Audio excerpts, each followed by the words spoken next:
Okay, so today we are going to discuss about strategy for reading fluency.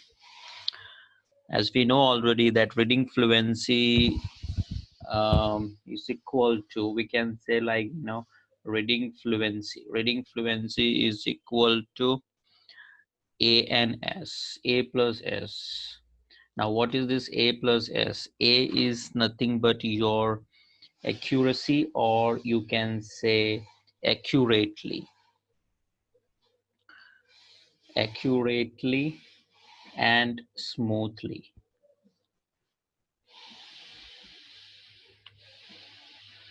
So reading fluency refers to your accuracy or accurately and smoothly a person or a student read a written paragraph or a passage which you give.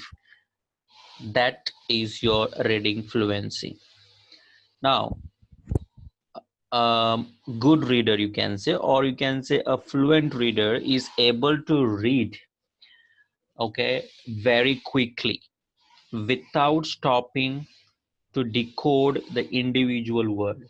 For example, if you have a word, let us say in this only strategy for reading fluency. So a good reader may not stop in between, or he may not feel difficulty in decoding this. He may not feel a difficulty in decoding the individual word. So he might be a fluent reader. He might be very fluent reader. So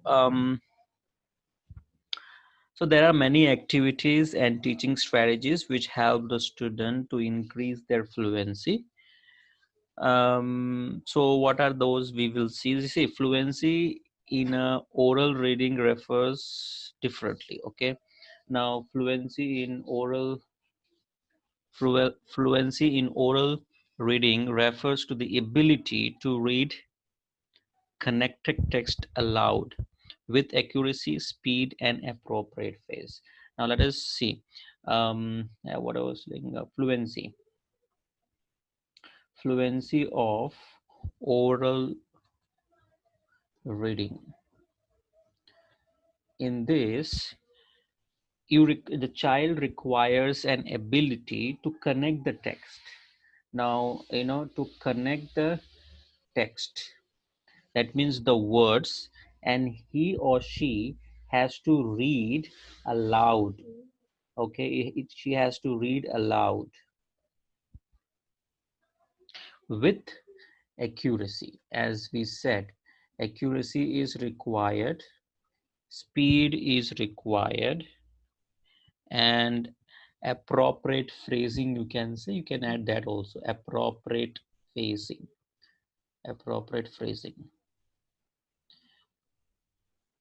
Yeah, so this component is required if you want to make the child a good reader or fluent reader.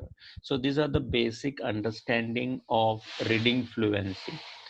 I will repeat once again. Reading fluency refers to how accurately and smoothly a student read a passage or a given paragraph, and the fluent reader is able to read very quickly without stopping, without decoding um, individual. That means he will be very fast in decoding the individual. And fluency of oral reading, that means orally reading orally, uh, they have to connect the text, read aloud with accuracy, speed, and appropriate phrasing. That is a general understanding of reading fluency. Okay, now let us understand what are the strategies. First strategy you can understand with this only, that is your accuracy. There should be an accuracy.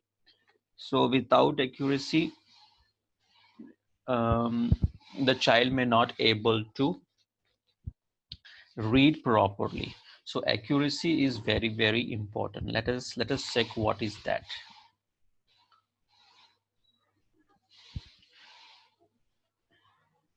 So accuracy, see, when word recognition becomes automatic, yesterday we were discussing about the word recognition, right? So in that word recognition, when the child is able to um, read automatically, what happens? Um, Fluent.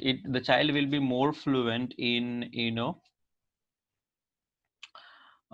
reading the words or paragraphs.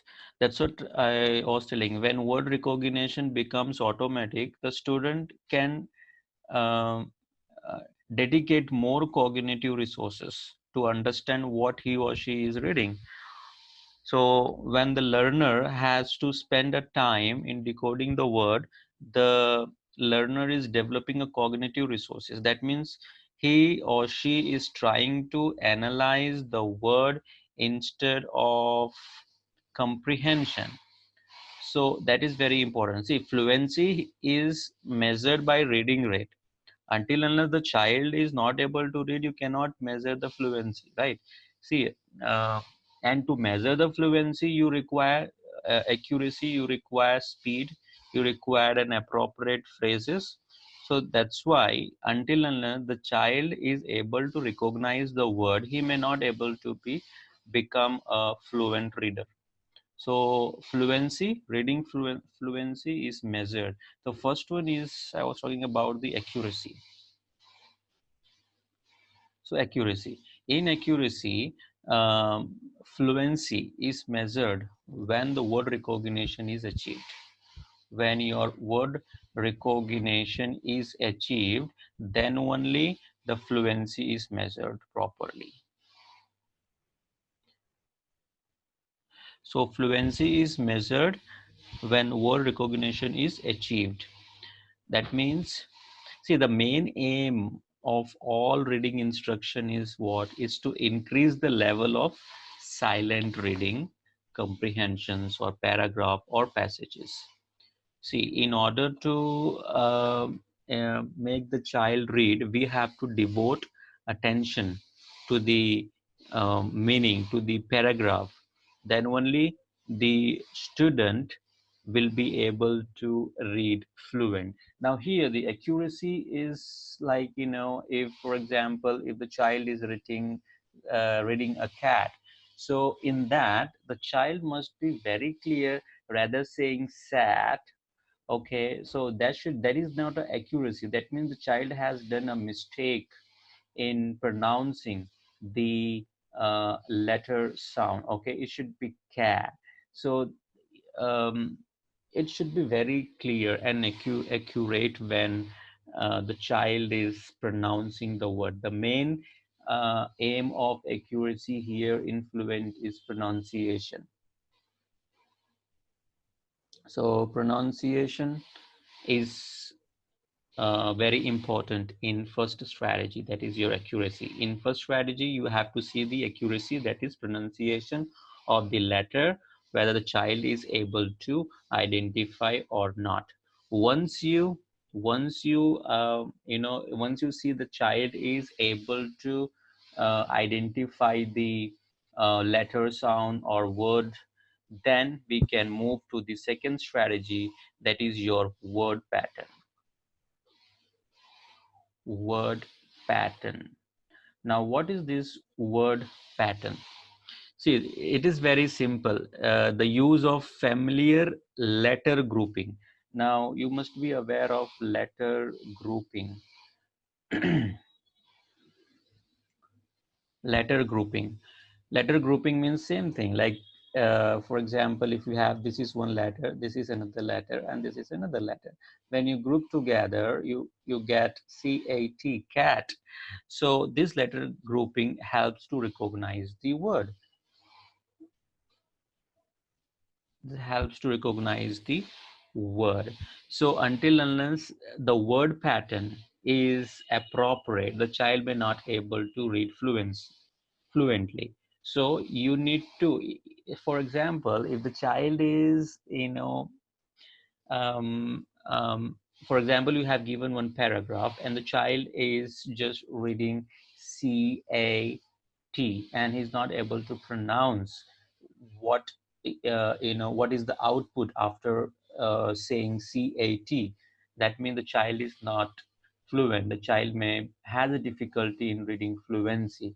That is how we do the assessment. So once the child is able to, the first step, you must remember, once the child is able to identify the words, the letter sound, the fluency level starts. So in fluency level, again, you need to assess or you need to train in certain with certain strategies like a word pattern, accuracy, and then the third one is your what you can say word part, word part. Now, what is this word part? See, the use of root words. This strategies you can use those for those students who have reached or moving towards reading fluent level. Okay, because here, because this becomes little challenging to those students, those who are not able to identify the words. Until unless the student is not able to identify the words, you cannot go for the reading fluency level. So here in the word part, most of the time we use root words, suffix. Now, root words, we use a root words. I think you're aware of it. Then you have a suffix, you have a prefix, like starting point and the end point of the words sound. Then other word uh, also you have, that is not important, but still this root word, suffix and prefix is required because for example, yesterday we were discussing, right, ed. So that you need to make child very clear what is ed, whether it is suffix or prefix. So that you need to make child very clear, in the paragraphs. This is how you teach the word, as well as you make the child fluent in reading. Actually, what you can do is we were yesterday we were discussing about context clue. If time permits, I will explain you about the structural analysis. Once you know the structural analysis in children who have a difficulty in reading, then it will be very easy to understand these concepts. Structural analysis is nothing but it is to analyze the reading ability of the child. It tells you what are in what level the child stands and how the strategies will be taken to improve this. Okay, there are a lot of things. Now, next one, again, you have what you say. Let me clear this first. Then next strategy, you have a model fluency. Now, in model fluency, you have a lot of things to do. Like this should be in an order. So, in order, one second. Let me do this.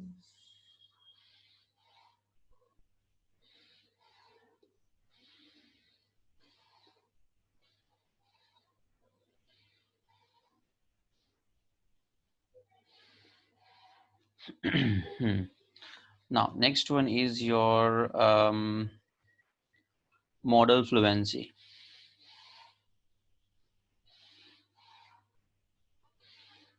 In model fluency, you see, in order to read fluently, the student must first hear and understand what fluent reading sound like.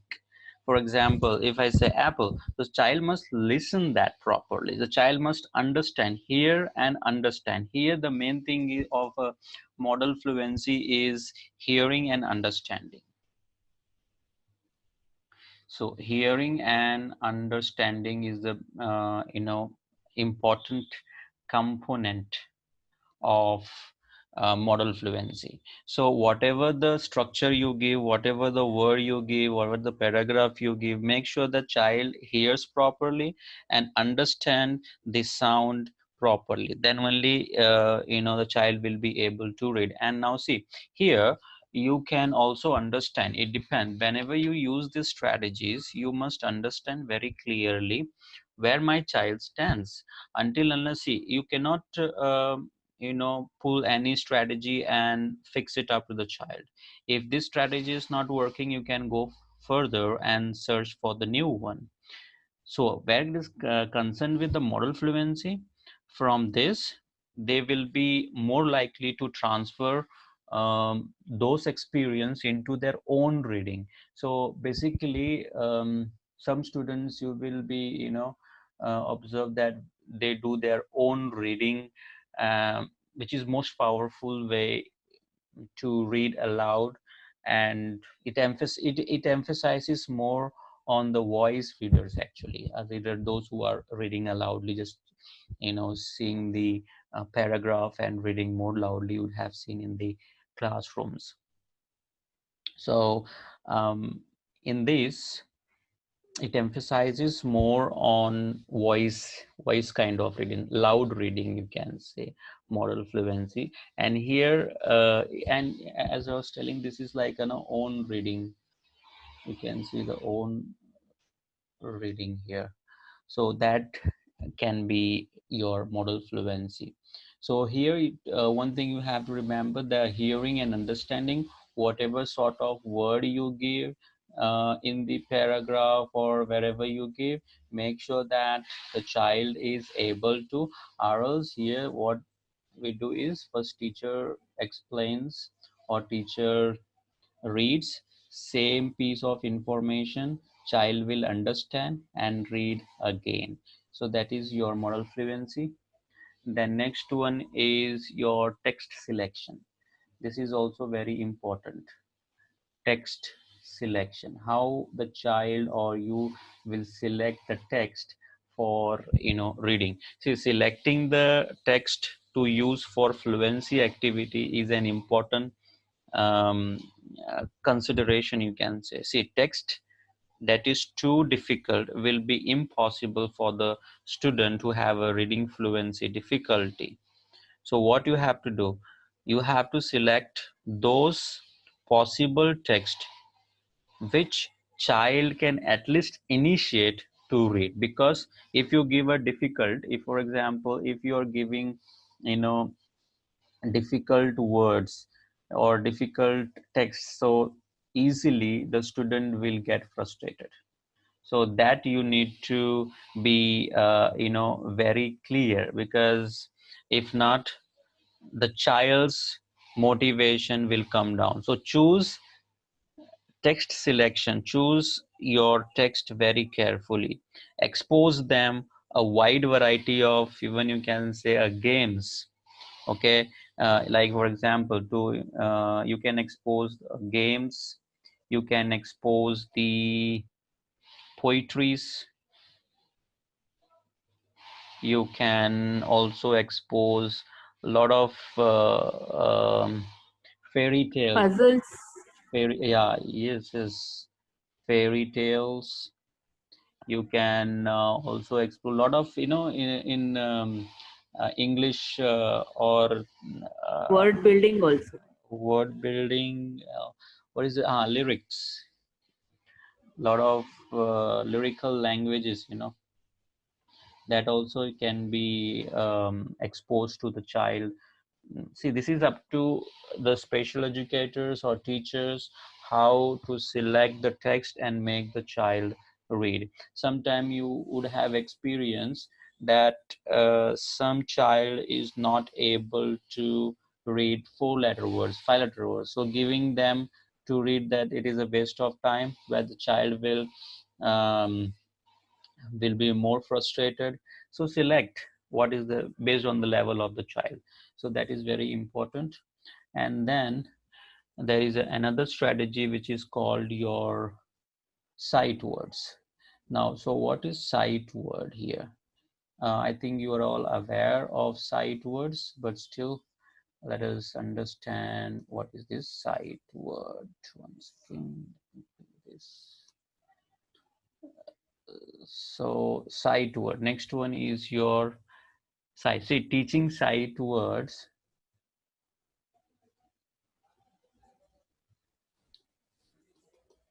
Teaching sight word is another strategy which improves the fluency in reading. When sight words are selected, when sight words are selected, make sure that it focus to the memory, because sight word um, are committed to a memory, because sight word is to memorize actually. You have a sight word like exit, in, danger. So these are all sight word which is committed to the memory, because these are directly memorized, this is directly visualized, so the student read themselves instantly. Whenever the student is going to shopping mall or some public places, you can see all those general sight words where directly the student visualize and memorize themselves, and when they go next they instantly pronounce them. So same way, you can prepare the sight word. So where the child is not struggling to decode those words, because if child struggles to decode that word, it will take a lot of time. So prepare such sight words can be 3 letter, 4 letter, even the 5 letter, which is commonly used in the society, in the community. So that if you select in a such a way that decoding of the words will be very easy to the child, which will also, there will be an accuracy, there will be an effective effortless things. So what you have to do is, the larger the sight words or sight vocabularies, the child has more fluent in reading it. So because it is a commonly used, the child see daily, so that kind of sight words also can be selected for fluent reading. So in this, what you can do is games, you can involve a game again. So games such as concentration and bingo games, that also you can use, because it helps to receive the sight words very fast and immediate. And games also, it gives the opportunity to the child to attend very easily. Then you can prepare the flashcards, which are standard flashcards you will get in the market, and this is very effective way to review the basic sight words. So that is very important. You can use different strategies, to indulge the sight words. So I think uh, if you are aware of Functional Academics book, did anybody are aware of Functional Academic book? No. No, sir. So If you this can one, elaborate what it is, then maybe. Functional Academic book, you can get it in the Google. Just type Functional Academics. If not, just remind me. I'll send. I forgot to send you yesterday. So two things. Just remind me. I will send that Functional Academics. In that, they have given you the different strategies for reading, then writing, then you have mathematics, and you have a list of sight words which has to be taught for learning difficulty students. I think they have given both in English and Telugu. So that also you can see. Okay. Okay. So that is there. And let us move to the next strategy, that is your whole word. Now, the whole word, it's similar like a sight word. Whole, once again, whole language, you can say whole language. So here the whole language is nothing but whole part method. It is also said as whole part method. Now, why it is said a whole part method? Actually, it is called whole part method of teaching children to read. That is the elaboration of this whole language. So in this, what we use is phonic. Phonic is your part, and whole, and the whole is your reading method. So teacher use the special educator, and we must also use connected printed material to introduce a reading to the children. Here what we do is, um, we use a phonic first and then we go for the whole word. When we, so most of the time we use a printed material to teach this, because when you give a printed material they will memorize very easily and faster. But when the child is not able to understand the printed material, then you can take the help of different colors and different strategies, like making them clear. For example, if the child is not able to read apple, so you can use a different color by maintaining this is an apple, sorry, then again you have a pearl. So in that way you can take a lot of things to analyze the memory of the whole word. So a whole word is nothing but it's a unit. This is the whole word, actually this is the whole word. The apple is the whole word. So in that you have a 1 unit and 2 units, so that is your part. So this part makes the whole language. So hand-on activities, even you can ask the child to write and analyze the word later by you. Even you can make the child use pictures. You can give the child a picture and you can ask the child to write the word which he can see, or what is the things happening in that picture. So that kind of things you can use. And as I said, whole word language or whole language, it's an immediate application of phonics. If anybody says it's a whole language, that means the phonic is very very important to connect. Until unless, see this one, in this, phonics is very important, because phonic only will connect the message, whatever the message you have given, or stories. So until unless the child um, is not aware of phonic rules, he or she may not able to achieve the whole language concept, or he may not able to connect. If you see these different strategies, it is all connected to each other, okay, but it has a minute differences, that's it. Then you have the another strategy, which is called your repeated reading. Now repeated reading is also helpful to read fluently, actually. So let us see what is your repeated reading. It's, as a name indicate, repeated. That means you have to repeat again and again that words. Okay, so a student have to practice reading by rereading, you can say. Yes, that is correct. Reading by rereading. Okay, so that is your repeated reading. So student, even the teacher has to make the child practice reading by rereading short passages or stories loudly. So that is the best way to promote the fluency of the child. For example, what you can do is, what you can do as a teacher, you can select a short poem.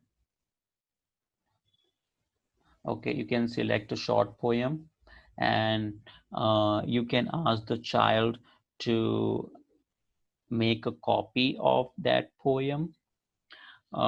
He can write and read, or directly you can give and ask the child to read loudly, because you must say that read the poem loud several times, not one time, because repeated reading is what it says, rereading. So read several times while the student write down on the notebook.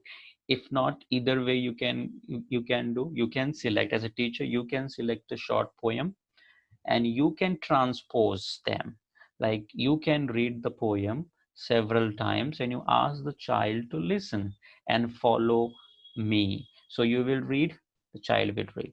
So in that way also you can practice the fluently. You can make the child read fluently, because in this, when you read, a lot of reading behaviors also comes out of the child. So ability to read several words together in one breath, it might be difficult, I know that, but still you must practice little slow and fast so that the child is reading it. The speed is important in fluency, but still you need to practice as per the child's need. Then next one is your echo reading as your echolalia. A lot of student also will have a echolalia. If you are aware of echolalia, whatever you say the child will say. So echo reading involves the teacher reading. That means the parents, the teacher must read the sentence and they will copy your sentence and read in the same way like you're in repeated reading. So the child repeats here, repeat. Okay, the child repeat with teacher or parents. Okay, so the child has to repeat whatever you have read by listening. Here it is very important, listening. Okay, the child has to repeat by listening. Okay, without listening the child may not able to repeat. So make sure that whenever you make a child to do the echo reading, make sure there is no far distance, make sure it is quite small room, child is concentrating, because in this case what happened, the child requires more practice. um, Practice a fluent reading with a text where there is no picture, it is a little difficult. So the more the child practice fluent reading, the easier it becomes then to select the text. So echo reading is all, what you say the child has to repeat it, with some difficult, with at least something he has to do it, because I know it's a little difficult. Then you have another, we will discuss one more strategy, that is your last strategy, that is called your phrase phrased reading. Now what is phrase reading? Here the fluency involves reading the phrases. Okay, now you are aware of the phrases, it's like a combination of the words to make the sentence. So word by word, that means the child has to read word by word. Okay, so that will help the child to begin at least in a fluent reading. So I guys, you just it will get disconnect you, so you can connect once again and get disconnects. So for example, to help the student read a phrases, you begin with um, small words. Okay, after selecting the poem, write in the line onto sentences, strips you can write, or else you can give the cue cards also. Like for example, you can give one card like this, one card like this, one card like this, so that the child is fluent in reading. Okay, so here the phrase reading. Okay, phrase reading is nothing but word by word. So, for example, if you have selected the a poem or some small stories, so in that poem, the first sentence may have a 3 or 4 words. So what you can do, you can prepare a flashcard like this, and you can write the words, and you can ask the child to read, or you can join one by one. So this is how you can make the child read, fluently. So that is called phrase reading. Okay, and I think that's it for um, this fluent reading strategies for fluent reading. And I think one more you can write down if you want: tutor help. Tutor help is like, as you know, these all strategies require a tutor help, but tutor to help out. Here what we do basically is non-fluent reader are um, asking a tutor instructional aid. That is for the most severe students, where you involve the parent, um, or older students to help. So that is all your strategies for. One second, just hold on, guys. So in these strategies for reading comprehensions, we have to do two things initially. That is your monitoring comprehension and metacognition, that we need to understand. And then we will discuss what are the strategies for the comprehensions you can mention. Okay, so two things. First, we need to understand monitoring comprehension. This is kind of prerequisite. Sorry. Oh, where I went.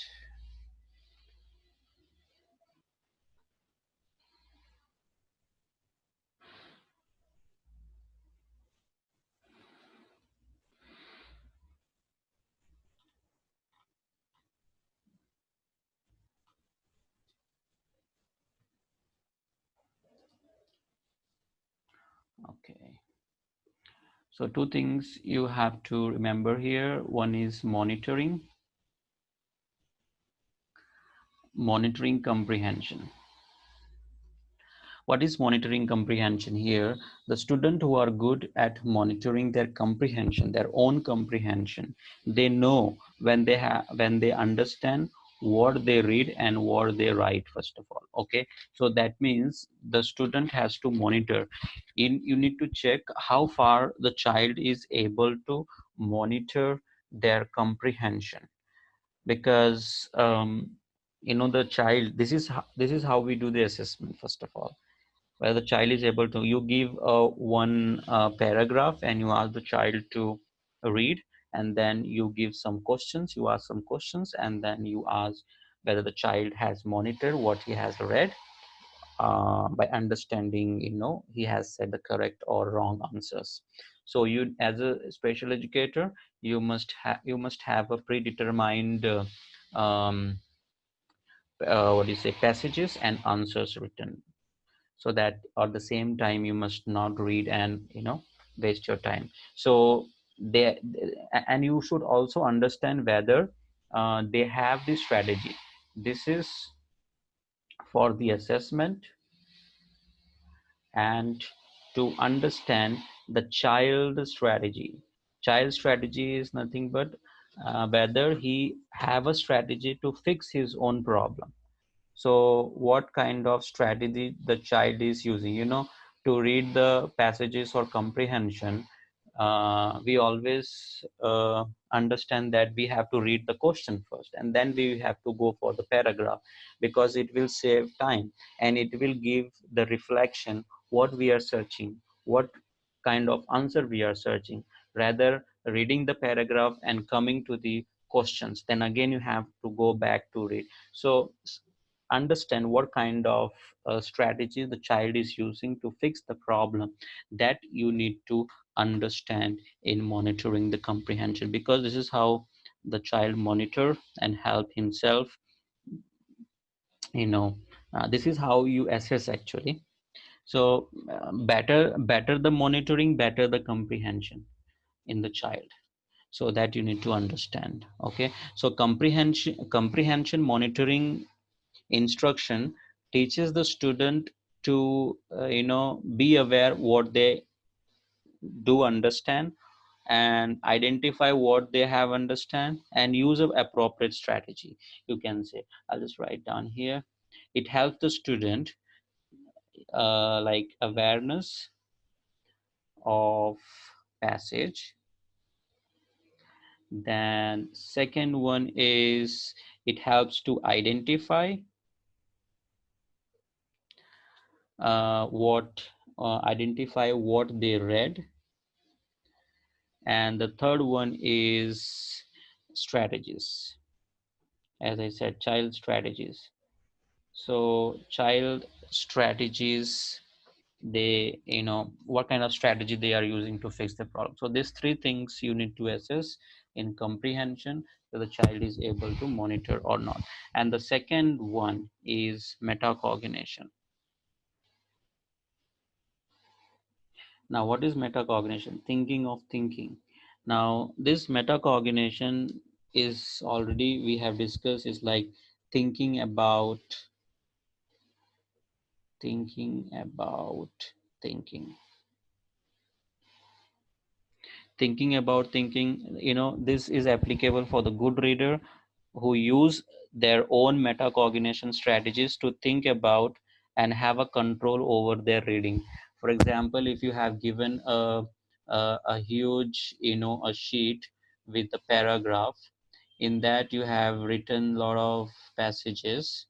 So the child use his or her metacognition, okay, metacognition strategies to think about and have a control over their reading. That means he reads properly, he understand the concept, and he understand himself. So before reading, they might be clarifying their purpose of reading or doubts or something else, but they have a control. They know how to fix the difficulty of those comprehension.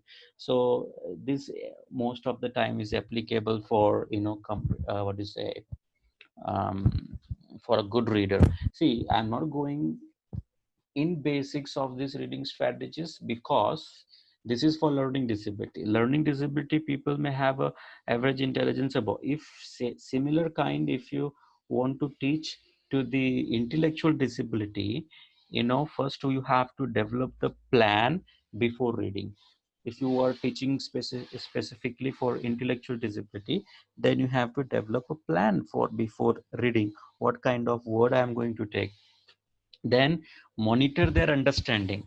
We have to monitor their understanding. It's quite reverse here, the student monitor, whereas in intellectual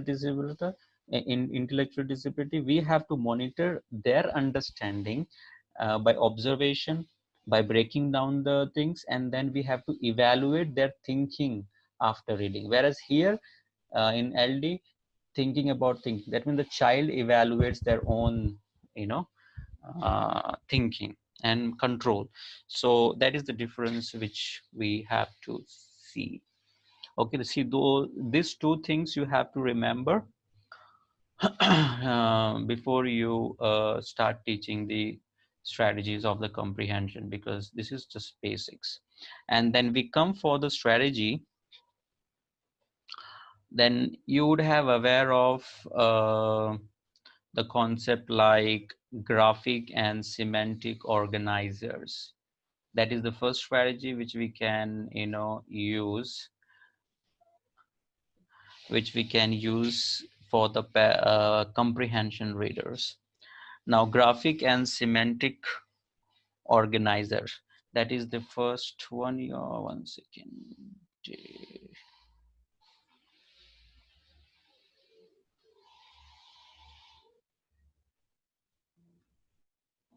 In this, a graphic and semantic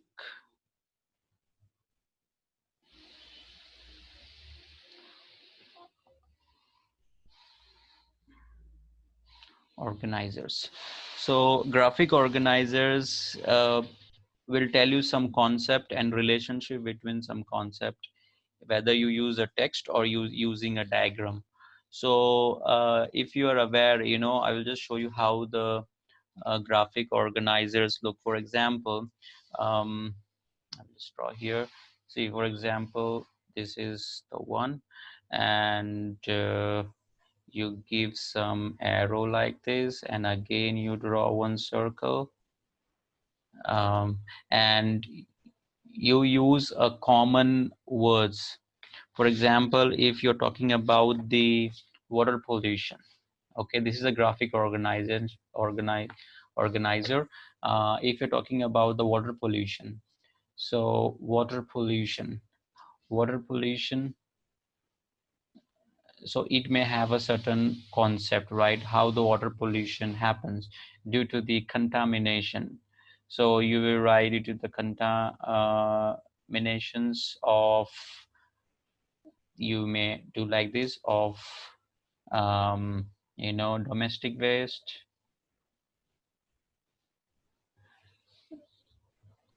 So you then again you draw one more arrow and you industrial waste. Sir, is it like mind mapping? I'm coming for that. I'm coming that mind mapping. Yeah, semantic is nothing but a mind mapping. So semantic organizer or graphic organizer is your the same. Okay. Semantic mapping, I will tell you, this is a graphic organizer actually, where you use lot of graphs, where you use lot of symbols, shapes, and all. Whereas a semantic, this is your graphic organizers. Whereas a mind mapping, I will tell you what is the difference here. See here, you're talking about the water pollution, and you're writing about the contamination. Contamination is the main, concept in the paragraph or in the comprehension. So regarding contamination, you're writing a lot of other things. Whereas in the mind mapping, for example, if you have to draw about the tree, so it happens to be like this, where it has only one chain, or particularly we are focusing for one concept. So in mind mapping, you can draw butterfly, you can draw earthworm, you can draw star, you can draw a lot of things. Whereas in graphic organizer, it where you be use only a circle, triangle, square, arrows. Okay, like for example, how many topics you have studied today. So for example, if I see like this, how many topics. So 1, 2, 3, 4, or else we say how many topics. So 1, 2, 3, or else say or how many topics. So it depends how you design. So most of the time in graphic organizers we use the we take, Graphical yeah. presentation. And one more thing you have to remember, in graphic organizers we take only when there is a complex passages. Okay, it is a Okay. complex, it is meant for the complex topic. Are they and also it should be in a hierarchy. It should be in the hierarchy. Okay, and you must also mention that this is the starting point,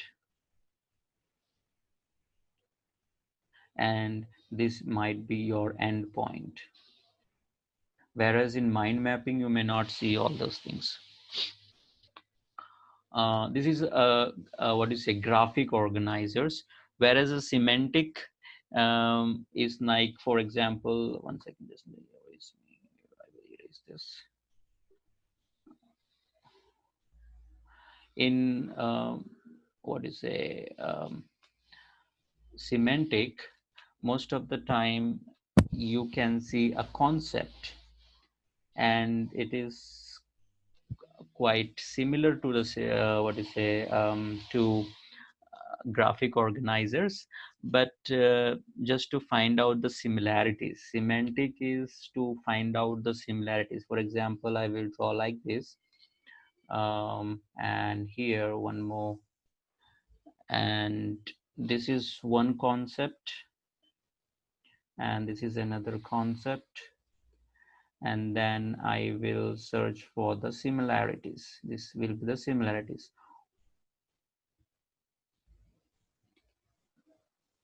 So what is the similarity with this concept and this concept? Then I'm going to draw a chain of similarities. So most of the time, you know, semantic organizers and graphic organizers is also used for the comprehension. Semantic organizer is also used for the comprehension, but there is minute differences. Like semantic organizers, most of the time we use to find out the similarities between the two concept. That means series of similarities between the two concept. Whereas in graphic organizer, we don't find any similarities, rather just we connect it in a graphical representation way. That's it. There's a difference. Okay. Now let us move to the another strategy. Sir, See, yeah, sir, we can use the semantic like in biology if we want to teach the similarities between the cell or animal cell. They use this kind of. yes, yeah, you can use that. Yes, most of the time you Okay. can use. See, this is how you know. See, for example, if you have a series of paragraphs, to no to make this. See, this will help the child to comprehend.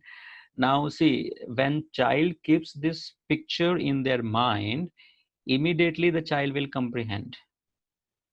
Okay, immediately child will comprehend the thing, and it will also make the child easy to draw the pictures, to draw the comprehension when you give the passages. For example, if you make the child read in this way and you ask after 2 days, the child will connect it and the child will tell very easily, oh, this is how. That means the child is comprehending on his own and the child is focusing on the main point. So that all things will tell you. And one more thing, there is another strategy. Sorry, there is another strategy for comprehension is your story mapping. Story. Now, what is story map? Yeah. Sir, Mm. sorry to interrupt. Mhm. Only semantic organizers are used only to find out the similarities, or I mean to say, if you want to know the differences between two concepts, then Semantic way, most of the time it has been used to find out the similarities of two concepts. If not, you have a graphic organizers to understand the other concepts, but most of the time it is used for the semantic. You can use also in other way, like for example in the story map. Now how it can be resembled, see here in story map we use a chart, like chart paper for the story structure, whereas here we don't use. It is little difficult for the stories. So in that way you can differentiate, but it can also be used for the other if it fits with certain, but most of the time they use for the similarities. okay, sir. So in story map what happens is, use a chart. That means a story chart is a story structure, you can say, actually a story structure.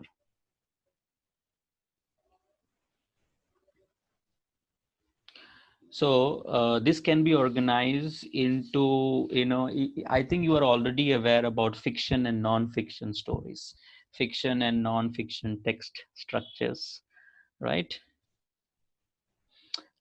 For Yes, sir. yeah, for example, if you want to define a characters, in the story you will have a lot of characters. You will have locations, you will have events, you will have some problems in the stories, you will have some solution in the stories. That is all your fiction stories. That means you need to define the character. Here the fiction and non-fiction, like you will have a paragraph, whereas in another you will have a picture. Okay, so however, whereas in non-fiction actually the main idea and the main details will be identified, whereas in the fiction the characters, the event, the problem solution will be identified. That you need to remember. That means what how you have to do is, whether it is fiction or non-fiction, you have to write events, event number 1. So you will draw the square like this. This is just an example, you can use this in either way. So in event number 1, what are the details of event number 1? Now this event might be, uh, it depend upon the story that um, the We people can came have a to me. plot, sequence, then problem, solution. Yeah, That yeah. graphical representation you mean to say, no, sir? Like pictures also we can have in this Yes, yes, story. yes. In this, you can have a lot of pictures and a lot of things. Then you will move to event 2. Then again, what does event 2 says? Then event 3, then event 4. But here, the main thing, mentioning of this is, one second. For example, if you do like this, but here, event 1, event 2, event 3, event 4, these are the story events. Okay, so now here you, with this arrow, why I have drawn this arrow, because it is linking. First is linking to second, whereas third is moving to, you know uh, or it has a link between 1 and 2, you can say in this way. Then fourth has a link with the second. So this is how you create the story, because 100%, if there is an event, one event will link to another event, one first event may link to the third event may be linked to the second event. So this is how you create the story structure and story. And sometime, the fifth event will also be linked to the fourth one. So that you need to clarify, because this is how you create the story structure. Okay, so this is your story map to improvise the comprehension of the child. This is all, for example, the child has went to see a movie in the theater, so he has seen a lot of events, but he's not able to comprehend. So what you can ask the child, okay, can you write down the events? So whatever events you have in your mind, so he will write event number 1, the starting was that, then sometime in event number 2 he may write the end one. So then you will ask the child, okay, do you think that first event is linked to the second, or first one is linked to the fourth one? So this is how the comprehension will build. And once you have thought it and then ask the child, then the child will say, oh, that whatever the things are there in event 1, he will link to the event 2 with comprehension. It might be in his own language, it might be in Hindi, it might be in English, any languages, but he is comprehending with that. That is how it works, the story map. Then I think you have another strategy. We'll fix it. We have a 10 minutes. We will try to finish it up this.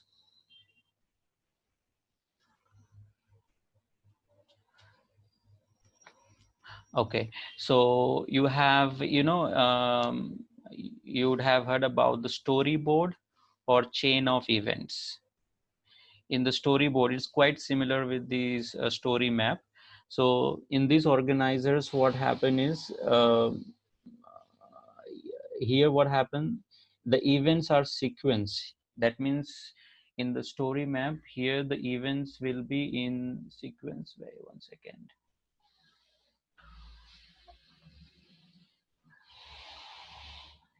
Here the stories in the story board, the events are in sequence. It is not like the story mapping, you will write event 1 first, event 2, then you will link. It is not like that. Here, in the storyboard, or even it is called as a chain event. Chain event. So that means all the events will be in the sequence. That means number 1, number 2. Most of the time, we use the pictures. of butterfly. Okay, we use a lot of butterflies, and then something like that, and we fix a lot of events here, like this is first event, second event, third, fourth, fifth, sixth, seventh, eighth, and the final one. So this is how, that means it will be in the sequence to make the child understand, or something, a moral of the story in the last one. So it should be in the sequence, so that the child is easy, comprehending. So as a teacher, you need to prepare some picture in a pictorial way, so that you teach child, this is what you have to study first, second, third, fourth in the events. Okay, it's quite simple, no need to explain, because it is associated with each event. Okay, one will be associated with another event, one may not associate with the eight, like your story map. So I think these are the strategies which we have discussed for the um, comprehension. Most of the time in the story star, we write a question form of comprehension, like where, when, what happened, what happened, then how did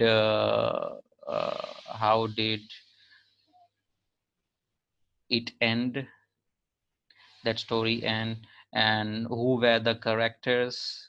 So you will write the characters, who were the characters, where was the location, what exactly happened, when it happened, then what happened in the event, in the plot, in the boat, in the shopping mall, and then how the story got end, and finally in the between, even you can say why. Here you can write why. Why means what is your point of view, what is the student point of view, what is the moral of the story. So in that way also you can mention. There are a lot of ways, even you can give your own strategies also, so it doesn't matter. Okay.